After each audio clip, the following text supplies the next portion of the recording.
Kyle, how will your approach change this weekend, knowing that you're the reigning champion and you've done this before, you've won here? Does that kind of change at all how you approach getting in the car this weekend? No, not at all, I would say.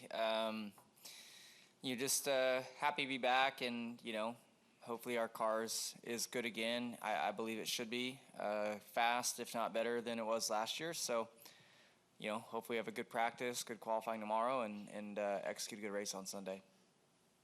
We'll go to Jordan. Jordan Bianchi, The Athletic. How does it feel to have a race like Dover where you guys had speed, it seemed like you had a relatively uneventful, clean race, and after kind of that little stretch there where it just kind of felt like things were just kept happening? Yeah, it was good, and I knew that Dover would be a great opportunity for us to have a day like that, where we could just be clean all race long and have speed and, have things work out. But yeah, I mean, it got a little sketchy there when Bell spun. I thought I was going to get collected in that and be like, oh, well, just continuing on our bad finishes here. But no, it was good. So yeah, hopefully that's the beginning of us, if it kind of turn around for us. But, we'll see. How would you describe Cliff Daniels on the radio in terms of communication style? Well, I don't know. I mean, maybe I don't know if he would be for everybody, but I really like it, and I think it. He does a great job of like keeping me focused and focus on the next task. When I sound mopey on the radio, he can kind of pick me up too, and he can also challenge me and pick out things that I'm not doing right, which I like. So having that relationship with your crew chief is important. Having trust between the two of you is important, and he's a great leader. He works really hard at it. He's really evolved his leadership. I think he's always been a great leader, but his leadership has evolved. Even since 2021, and he studies it. He works hard at it, and you can see it. He is a little bit different than other crew chiefs. It seems like he can be a taskmaster, right? But he's also on the radio like very encouraging and motivational. How does that work for you? Yeah, I mean, like I said, I like that. I feel like he always knows when to say something, and it's usually, it's the right thing or what I need in that moment. So I think, we just have a great relationship when it comes to that, and we have a great sense of, or he has a great sense of, what I need from him as far as just words. So we've just worked really well together, and, I have never had a crew chief like that in any of my racing before, and I didn't know, how I would like it when I first came to Hendrick Motorsports, but I could tell very quickly that, I was going to get along really well with him, and our, we would gel well, in competition. We'll go to Alan. Alan Cavana, TNT. For most of us looking at these corners, they look similar or even the same, but the more I talk to drivers, it sounds like they're different. Can you explain that, or how different all four corners really are? Yeah, they are different. Overhead they look similar, but I just think, with kind of how the sun hits each corner and the wind direction and stuff, it can get different. So, turn one I feel like is a pretty, for your balance anyways, tight corner. It gets really kind of slick feeling off of turn one. Turn two can be similar. Turn two is easy to get kind of lost on your entry because it's a much like wider visual corner with less grass and stuff over there. So it's easy to kind of get lost and miss your turn-ins and stuff over there.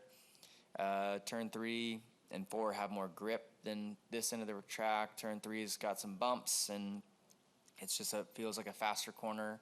And then turn 4 is probably the easiest corner just because I feel like it gets the most shade and stuff and has the most grip. So, but yeah, each corner is definitely a lot different. We'll go in the back corner. Hey, Kyle, right here. I know you were asked about, your approach to this weekend being any different, having won last year, but what was, just driving into the track this morning, returning as the defending Brickyard 400 winner, does it feel any different coming in here, just kind of knowing what you experienced? Did it kind of, bring you back to any of those moments celebrating last year? Well, I got here at about 2:45 in the morning, so I was just like, I didn't care. I just wanted to get in my bed. But always, I feel like, when I drive in here at night and looking at the top of the pagoda and seeing the flags all lit up is really cool. But yeah, I don't know. I mean, it's great to be back here in Indy and back in a stock car. Hopefully, I'll do a much better job than I did in May. But yeah, it's a privilege to get to run here and race this facility, and would love nothing more than to have a good run and hopefully, kind of put the bow on the double stuff with another Brickyard 400 win. Kyle, Pat Jaggers, MRN, up to your left. Just looking forward to Iowa. What did you learn last year, and what do you expect? Yeah, I think, our car was extremely good last year, and I was having a bit too much fun and put myself in a bad spot and got crashed. I would imagine that it's going to be quite a bit different, though. I mean, just, watching like the IndyCar race, the color of the pavement, the new pavement has changed quite a bit, so I'd imagine the grip level has changed. Whether it be more or less, I don't really know yet, but it's going to be different. So we'll see, though. Like I said, we were good last year, so hopefully we can be good again. And the news of San Diego this past week, just your thoughts and hearing that we're going to be at a new street course and the innovations and everything that goes into that. Yeah, I think that's, we've all heard the rumors for quite a while, and I was just hopeful that they were going to close the deal out and be able to, bring us there. So I got to go a couple days ago, and it's awesome. Like, I didn't get to, see the track, but, being on the, the Navy base was really neat and much more different than I was expecting it all to look. So it's going to be an awesome atmosphere, I'm sure. The Southern California fans are, amazing and been starving for some NASCAR racing. So hopefully they all show up and it can be a massive event. We'll go to Dustin. Dustin Long, NBC Sports. Kyle, can you give us a sense of what these restarts are like and how maybe different they are? I'm assuming it's different because it's a more narrow track in a lot of ways, but obviously you had to go through it last year with going through the back, avoid some stuff, but there were a lot of things on restarts here last year. Yeah, restarts, I would say when you're mid-pack to the back or so, maybe not even mid-pack, towards the front, it's the straightaways are so long, so there's big, there's drafting that happens. There's, a lot of time spent side drafting, which just slows you both down. So then there's always big runs coming behind you. And then late moves, into 1 or into 3. So especially, into 3 on that first lap. I feel like it gets kind of thinned out by the time you get to 4. But yeah, restarts are pretty hectic. It's the best opportunity to make up track position. So, guys are always ultra aggressive. But yeah, it's fun. It's fun to try and, position your car in the right spot and make the best decisions. And I know last year's race you benefited because the pit strategy, you had more fuel, so you weren't having to save as much. Obviously able to pass while others were saving. Still, how challenging was that? And what is it like, that advantage, or when you're having that disadvantage and having to save and somebody else isn't? Yeah, no, it was nice being able to be on offense, throughout that run last year.